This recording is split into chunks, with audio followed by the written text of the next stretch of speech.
আসসালামু আলাইকুম। আপনারা সবাই কেমন আছেন? তো আজকে কোয়েল পাখির ওষুধ সম্পর্কে কিছু তথ্য আপনাদেরকে দিব।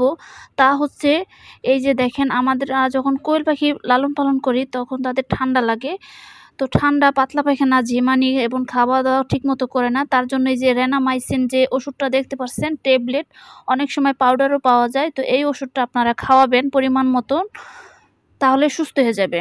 এবং আরেকটা ওষুধ আছে, সেই ওষুধটা হচ্ছে আমি আপনাদেরকে দেখাচ্ছি।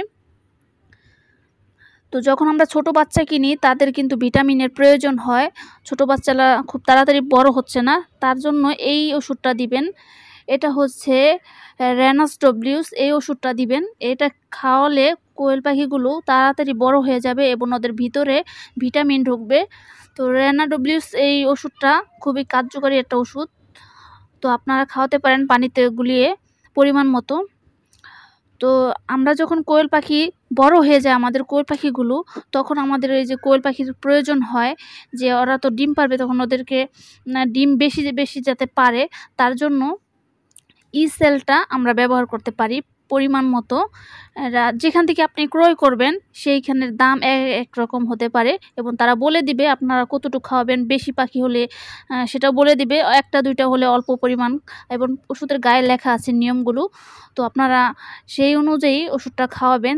এই ওষুধটা খাওয়ালে পেটের ভিতরে কোয়েল পাখির ডিম বেশি বেশি উৎপাদন হয় এবং কোয়েল পাখি অনেক দিন পর্যন্ত ডিম পারে এবং ডিমের সাইজগুলো কিন্তু বড় হয়। আর কোয়েল পাখি যখন ডিম পারে তখন কিন্তু কোয়েল পাখির ক্যালসিয়ামের প্রয়োজন হয়।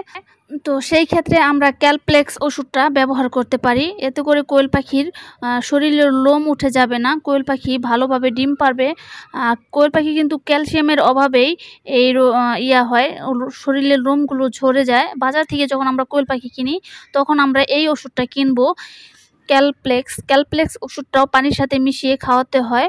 তো কোয়েল পাখিকে এই ওষুধগুলো যদি আপনারা নিয়ম করে খাওয়াতে পারেন, তাহলে দেখবেন আপনাদের কোয়েল পাখি বড় বড় সাইজের ডিম দিবে এবং সুস্থ থাকবে এবং কোয়েল পাখির লোম ঝরা থেকে বাঁচবেন। যে আপনাদের কোয়েল পাখিগুলো লোম ঝরবে না, সুস্থ সবল থাকবে।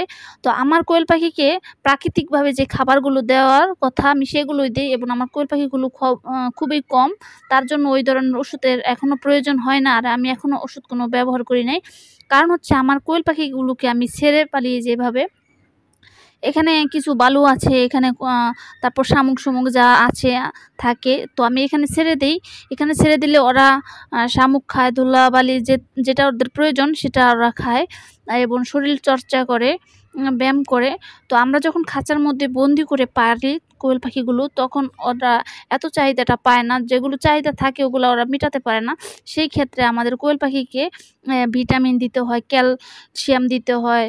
তারপরে ডিম যাতে বেশি পারে, ডিম যাতে পেটের মধ্যে উৎপাদন বেশি হয়, সেই ক্ষেত্রে বিভিন্ন ধরনের ওষুধ আমরা মেডিসিন প্রয়োগ করে থাকি কোয়েল পাখির ক্ষেত্রে, তাহলে ভালো থাকে। এবং কোয়েল পাখির খাদ্যগুলো ঠিক রাখতে হবে, তাহলে দেখবেন আপনাদের কোয়েল পাখিগুলো নিয়ম করে ডিম পারবে, অসুস্থ হবে না। আমাদের একটা জিনিস খেয়াল রাখতে হবে, সেটা হচ্ছে কোয়েল পাখি যখন ঠান্ডা লাগে তখন তাদের রেনামাইসিন ওষুধটা প্রয়োগ করতে হবে। আর রেনামাইসিন ওষুধটা কিন্তু সব দিকেই কার্যকরী, কারণ হচ্ছে ও যখন পাতলা পায়খানা করে, ঝিমায়, চুনা পায়খানা করে, ওই ক্ষেত্রে রেনামাইসিন ওষুধটা হাঁস, মুরগি, কবুতর, কোয়েল পাখি ওদের সবার ক্ষেত্রেই ব্যবহার করা হয়।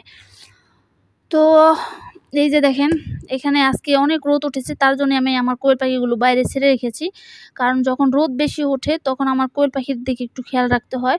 আপনারা যখন কোয়েল পাখিগুলোকে বাইরে না ছাড়তে পারবেন তখন কি করবেন, একটা বোতলের মধ্যে পানি নিয়ে স্প্রে করে দিবেন, ঠান্ডা পানি নিবেন।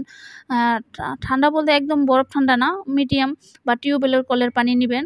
তো ওগুলো দিয়ে আপনারা স্প্রে করবেন ওদের শরীরে, তখন ওদের ভালো লাগবে মনটা। আর যদি বালুর ব্যবস্থা করে দিতে পারেন তাহলে তো ভালোই। তো আমার কোয়েল পাখিগুলো দেখেন প্রচণ্ড রৌদ্রের মধ্যে খাঁচার মধ্যে ছটফট করছিল। তো আমি এই সময় ওদেরকে বাইরে নিয়ে এসেছি। ও বাইরে আনার পরে এই যে এখানে একটু ধুলাবালি ছিল, তো এটাকে একটু ভিজিয়ে দিয়েছি। তো ওরা সুন্দরভাবে এখানে গোসল করতেছে। তো এইভাবে কোয়েল পাখিকে সুন্দরভাবে পরিচর্যা করতে হয়, তাহলে দেখবেন কোয়েল পাখিগুলো খুব সহজে অসুস্থ হবে না, সুস্থ থাকবে। তো আজকের ভিডিও চলে এ পর্যন্তই। আপনারা সবাই ভালো থাকবেন, সুস্থ থাকবেন। আসসালামু আলাইকুম।